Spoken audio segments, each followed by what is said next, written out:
Welcome to Knowledge Boy. Today we study lesson 12 friction of class 8th. What is mean by friction? Friction मतलब होता है घर्षण और deep Hindi में कहा जाए तो रगड़ना. फ्रिक्शन की डेफिनेशन होती है the resistance in the motion when two surface in contact move with respect to each other. इसका मीन हिंदी में कहा जाए एक ऑब्जेक्ट पे दूसरा ऑब्जेक्ट जब मूव करता है, अपनी मोशन करता है, तब अगर वो ऑब्जेक्ट रुक जाए या उसे पीछे की ओर खींचा जाए. ऐसे हम एग्जाम्पल की ओर कहा जाए, आपको अच्छे से समझ में आएगा. एक फुटबॉल है, हम उस पर शॉट मारते हैं. फुटबॉल का हमने उसमें फोर्स बहुत ज़्यादा लगाई है अमाउंट में, जिससे शॉट दूर तक जाए. पर ऐसा टाइम कभी ना कभी तो आता है कि फुटबॉल रुक जाती है या आगे चढ़ाई होती है, तो उसके कारण फुटबॉल पीछे को आ जाती है. हम लाइन बाय रीडिंग करके एक्सप्लेनेशन करवाते हैं. क्या आपको पता है गाड़ियाँ कैसे रुक जाती है ब्रेक मारने पर? ट्रक कैसे रुक जाती हैं ब्रेक मारने पर? हमारी बाईसाइकिल हम ब्रेक मारते हैं तो वो रुक जाती है. और अगर हम केले की छिलके पे हमारा पैर पड़ जाता है तो हम फिसल जाते हैं. और पानी गिरा हुआ फर्श में हम आराम आराम से पकड़ पकड़ के क्यों चलते हैं? क्या आपको इसका मतलब आपको पता है ये क्या होता है? हमने ये जो पार्ट है उसको हमने रीड कर लिया है. इसमें यही था जो मैंने अभी आपसे बताया. You will find the answer to such question in this chapter. आप इस चैप्टर में इस सब का आंसर जान जाएंगे. फोर्स ऑफ फ्रिक्शन हमारा 12.1 activity 12.1 force and friction. What is mean by force? Force मतलब होता है ताकत. फ्रिक्शन मतलब तो आपको पता ही था, रगड़ना या घर्षण. Gently push a book on a table. You observe that it stops after moving for some distance. Repeat this activity pushing the books from the opposite direction. Does the book stop? This time too, can you think of an explanation? Can we say that a force must be acting on the object on the book opposite its motion? This force is called force or friction. आप एक book ले लीजिए, मैंने भी एक book ले ली. अब इस बुक को मैं इधर डायरेक्शन से धक्का देता हूँ. देखिएगा आप आगे जाके वो बुक रुक जाएगी. अब उसकी अपोजिट डायरेक्शन से मैं उसको पुश करता हूँ. आप ये भी नोटिस किए होंगे, आप खुद प्रैक्टिकल कर रहे होंगे, बुक आगे जाके रुक जा रही है. इसी चैप्टर में ये किसके कारण है? फ्रिक्शन के कारण, जो बुक जाके रुक जा रही है. या आगे रीडिंग बाय रीडिंग में आपको एक्सप्लेनेशन करता जाता हूँ. You saw that if you apply the force along the left, friction acts along the right. If you apply the force along the right, the friction acts along the left direction. In both cases the force opposes the motion of the book. The force of friction always opposes the applied force. In the above activities the force of friction acts between the surface of the book and the surface of the table. Is the friction the same for all the surface? Does it depends on the smoothness of the surface? Let's find out. Sir एक doubt था, अगर smooth, आपको भी ये doubt हुआ होगा, अगर smooth surface होगा तो हमें उसमें फ्रिक्शन ज़्यादा लगाना पड़ेगा कि कम लगाना पड़ेगा? अगर स्मूथ सरफेस होगा तो हमारा फ्रिक्शन बहुत कम लगता है. इसी कारण ज़्यादातर चांसेस में हम स्मूथ सरफेस में गिर जाते हैं या पीछे की ओर गिर जाते हैं. और अगर ज़मीन खुरदुरी हो, रफ सरफेस, उसमें हमें फ्रिक्शन ज़्यादा अमाउंट में लगाना होता है, जिससे हमारी जो पकड़ होती है ज़मीन में वो ज़्यादा अच्छे तरीके से होती है. इसी कारण हम गिर नहीं पाते. और ये 12.2 की एक्टिविटी है स्प्रिंग बैलेंस. ये स्प्रिंग बैलेंस है और ये एक मेज़रमेंट करने के लिए, स्प्रिंग बैलेंस का यूज़ होता है मेज़रमेंट करने के लिए कि हमारा फ्रिक्शन या फोर्स कितनी अमाउंट में लग रहा है. हम इसमें ये स्प्रिंग बैलेंस, इसकी जो ये रो है उसे हम एक ईंट से बांध देते हैं. उसके बाद हम उससे जो खींचते हैं और जो इसका अमाउंट कितने तक जाता है 50 to 50, 40 to 50, ये हमें अमाउंट बताता है कि हम इसमें कितने अमाउंट ऑफ फोर्स लगा रहे हैं. और 12.3 की एक्टिविटी कुछ ज़्यादा खास है नहीं, पर आपको एक्सप्लेन कर देता हूँ. Make an included plane on a smooth floor और a table. You may see a burden board. आप इसको छोड़िए, मैं आपका भी एक्सप्लेन कर देता हूँ. आप एक टेबल है आपके घर में, आपकी स्टडी टेबल, उसमें आप किताबें रख के उससे हल्का सा सेल या सेल या बिन पेन की कैप हटा के पेन को पुश कीजिए, आप देखेंगे वो नीचे गिर जाएगी या बहुत दूर तक जाएगी। और वहीं पे आपके यहाँ बोरी होगी, उसी को टेबल के बगल में रख दीजिए। आप ये नोटिस करेंगे कि बुक जो पेन है वो आगे जाकर रुकेगी या थोड़ी सी डिस्टेंस ही कवर कर पाएगी। ये सब क्योंकि उसका सरफेस रफ है, इसी कारण उसमें पेन जाके रुक जा रही है, और जो स्मूथ सरफेस है उसमें पेन बड़े आराम से निकल जा रही है। ये सब फ्रिक्शन के कारण हो रहा है। हम रीडिंग करके एक्सप्लेन करते जाते हैं। Friction is caused by irregularities on the two surfaces in contact. Even those surfaces which appear very smooth have a large number of minute irregularities on them. Irregularities on two, हमने ये आपको अभी explain कर चुका है। 12.3 का figure यही है, लिखा गया है उसके बारे में डीपली। अब हम फ्रिक्शन के टाइप्स पढ़ते हैं। So well guys, welcome to the knowledge boy. इससे पहले वाले वीडियो में हमने पढ़ा था कि फ्रिक्शन क्या होता है और हमने उसके टाइप के बारे में डिस्कशन किया था।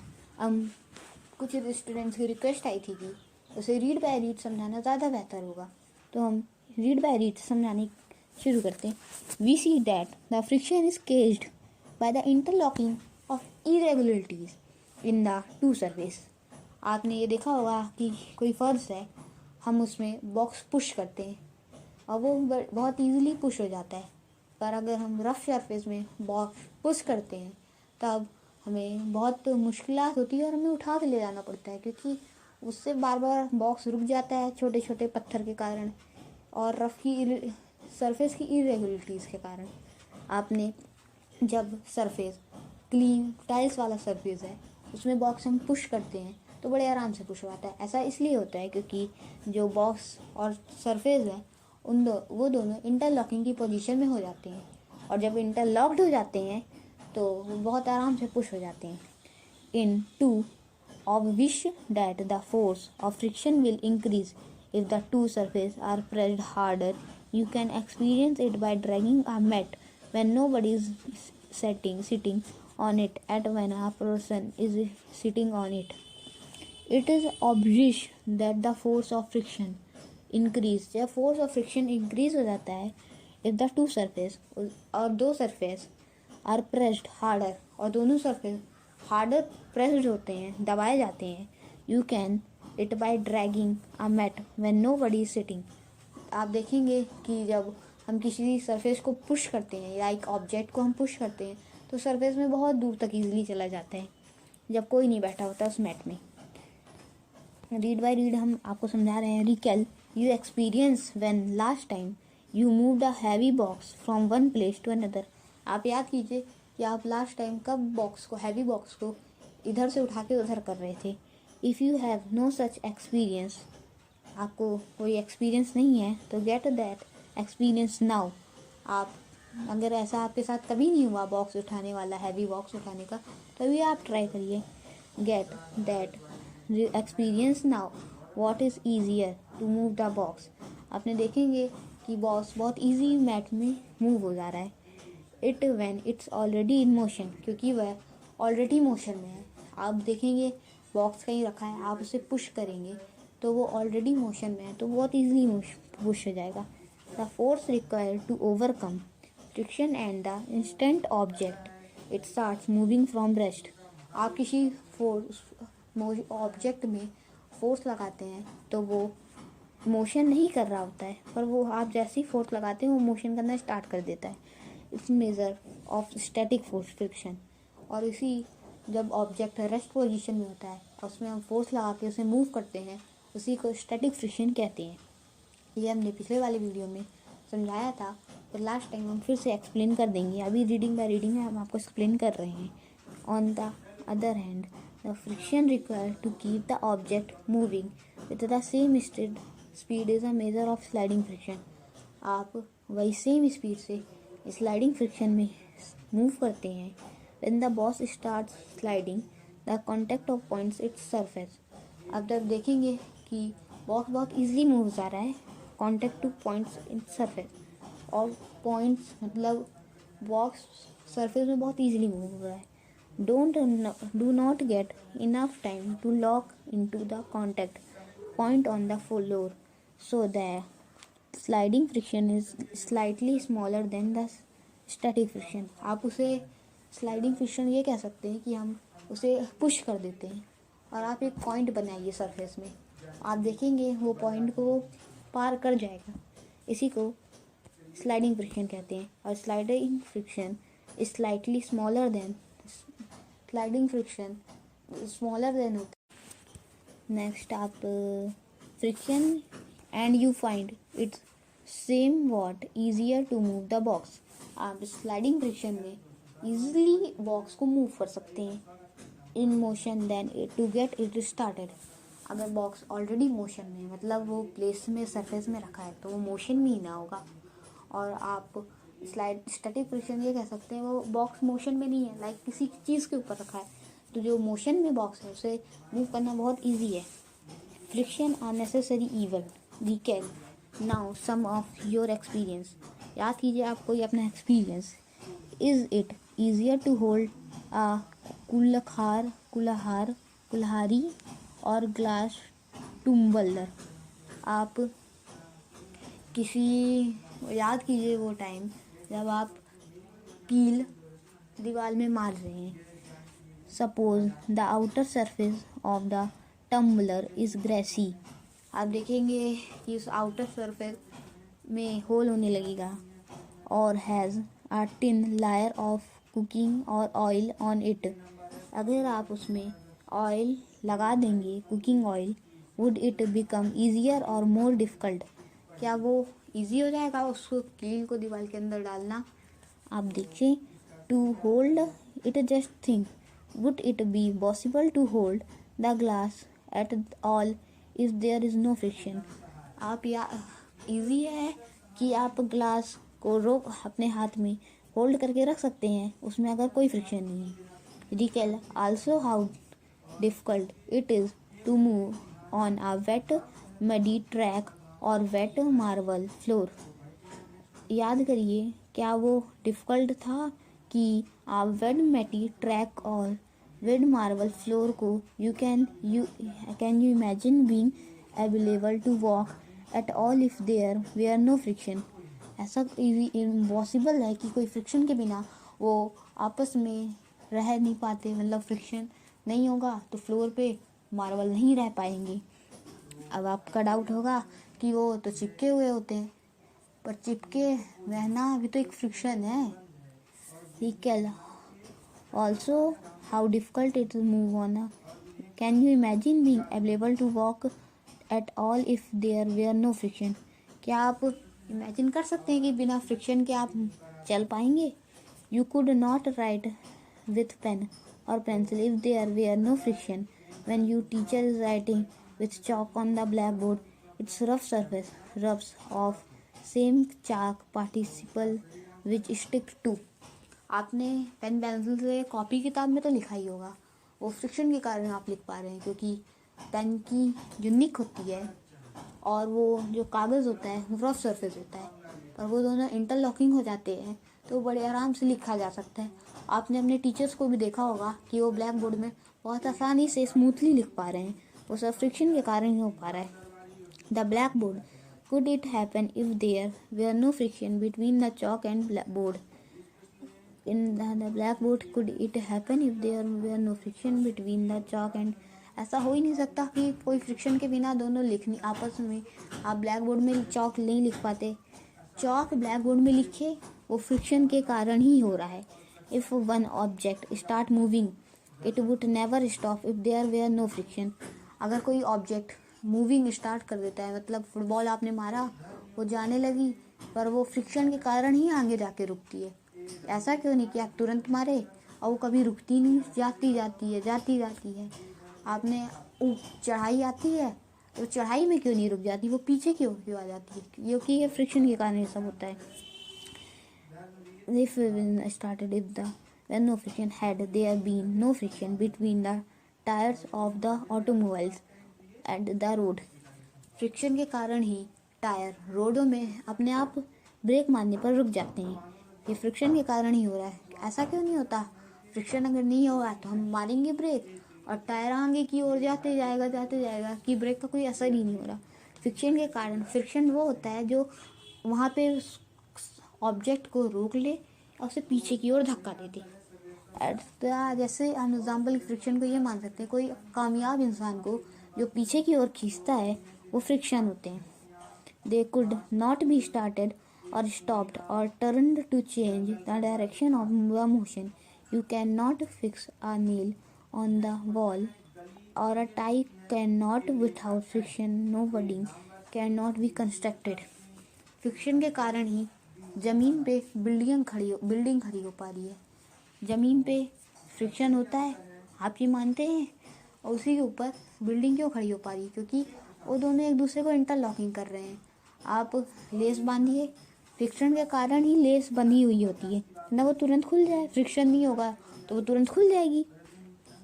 On the other hand, friction is an evil to it wears out the material whether they are screw, ball bearing और सोल्स ऑफ शूज.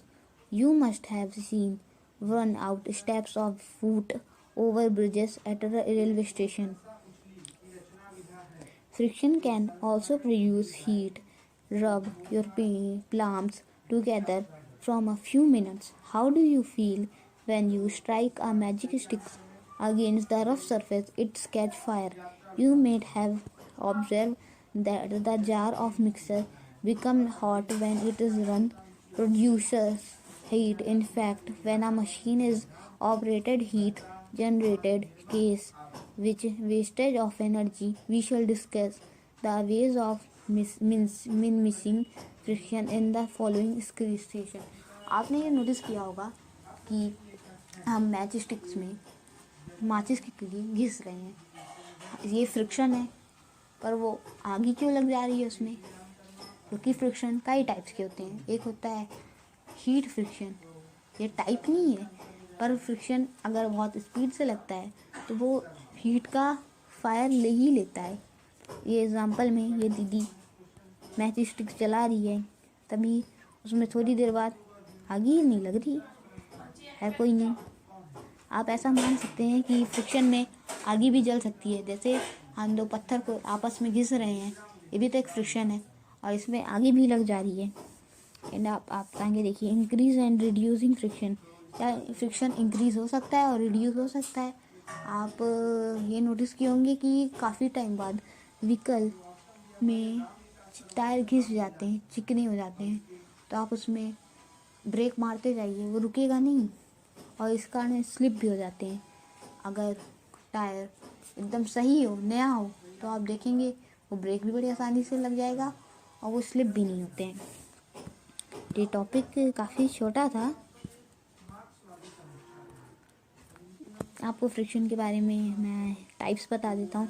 फ्रिक्शन के 4 टाइप्स होते हैं। पहला static friction, rolling friction, fluid friction और sliding friction. As you have seen in the previous section, friction is desirable in same situation. Have you ever thought why the sole of your shoe is grooved? It is done to provide the shoes better grip on the floor so that you can move safely. Similarly, आप देखेंगे कुछ time बाद चप्पल भी घिस जाती हैं और वो स्लिप हो जाती हैं। अगर न्यू चप्पल स्लिप कभी नहीं होती, स्लिप हो जाती है पर वो ज़्यादा टाइम्स नहीं होती, पर जो चिकनी चप्पल होती है वो बड़े आराम से स्लिप हो जाती है क्योंकि वो घिस चुकी होती हैं और फ्रिक्शन किसी भी चीज़ में ज़्यादा चलता नहीं है। ये फ़ोटो देख सकते हैं, इसमें एक इंसान, ये स्टैटिक फ्रिक्शन की फ़ोटो है, इसमें एक इंसान अलमारी को पुश कर रहा है। स्टैटिक फ्रिक्शन होता क्या है? Static friction acts when object is at rest on a surface. Static friction ये होता है जो ऑब्जेक्ट रेस्ट कर रहा होता है, मतलब ना हिल रहा होता है ना डुल रहा होता है, वहीं पे रखा रहता है। आप अलमारी भी देखे होंगे, वो वहीं पे वहीं रखी होती है। For example, if you are hiking in the woods, आप एग्जाम्पल के तौर से देख सकते हैं कि आप वुड को घिस रहे हैं। There is static friction between your shoe and the surface, और आपके जूते और ज़मीन के बीच एक स्टैटिक फ्रिक्शन है क्योंकि ज़मीन है रेस्ट पोजीशन में, रेस्ट सरफेस है, और आप उसमें मूव कर रहे हैं। आप ये कह सकते हैं कि धरती है सरफेस और आप हैं ऑब्जेक्ट। जैसे आप इस फोटो में आप देख रहे हैं, ये इंसान इसको पुश कर रहा है, ये अपनी पावर लगा रहा है, पर वो पुश नहीं कर पा रहा है उसको, क्योंकि सामने वाली जो फ्रिक्शनल फोर्स है वो इस फोर्स से ज़्यादा है।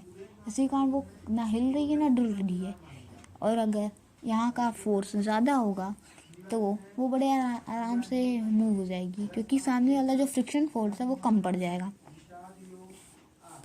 स्लाइडिंग फ्रिक्शन, आप दो इंसान अगर एक बॉक्स को पुश करते हैं तो जो बॉक्स वाले आराम से पुश हो जाएगा, क्योंकि अपोजिट साइड का जो फ्रिक्शन है वो कम पड़ रहा है जो सामने वाला फ्रिक्शन है फोर्स है उससे।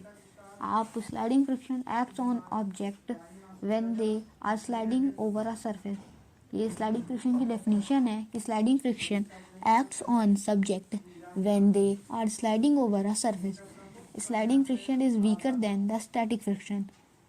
That is why it is easier to slide a piece of a furniture than make it start moving in the first place. आप ये कह सकते हैं कि स्लाइडिंग फ्रिक्शन ज़्यादा इजी है स्टैटिक फ्रिक्शन से, वीकर देन स्टैटिक फ्रिक्शन। आप रोलिंग फ्रिक्शन में आ जाए। What is rolling friction? Rolling friction as a name suggest this type of friction acts on object when they are rolling over a surface. Rolling friction is much weaker than sliding friction and static friction. Rolling friction दोनों sliding friction static friction से weak है। And the static friction movement of a score ball, basketball और baseball, car, tires are some example of rolling friction. Rolling friction ये कह सकते हैं जो चीज़ घूमती है। आप उसका नाम पढ़ के आप ये कह सकते हैं कि रोलिंग फ्रिक्शन क्या होती है। जो चीज़ घूमती है वो रोलिंग फ्रिक्शन होती है। जैसे कि टायर। फ्रिक्शन वो चीज़ होती है अगर कोई चीज़ मूव करे, हिले डुले क्या बोल रहा हूँ, गोल गोल घूमे, वो रोलिंग फ्रिक्शन होता है। अब एक लास्ट फ्रिक्शन बचता है, इसकी फ़ोटो नहीं मिली पर कोई नहीं, समझा देता हूँ। Fluid friction. This type of friction acts on object when they are moving through air, water or other. जो नाव, जो स्विमर तैरते हैं, स्विमिंग करते हैं, जो स्काई डाइविंग करते हैं, जो प्लेन उड़ती है, वो भी स्टैटिक फ्लूइड फ्रिक्शन होता है। आपको ये वीडियो पसंद आया तो हमारे चैनल में ऐसे वीडियो और आएंगे। अगर आपको ये वीडियो पसंद आया, ऐसे चैनल में हमारे और वीडियो आएंगे। चलते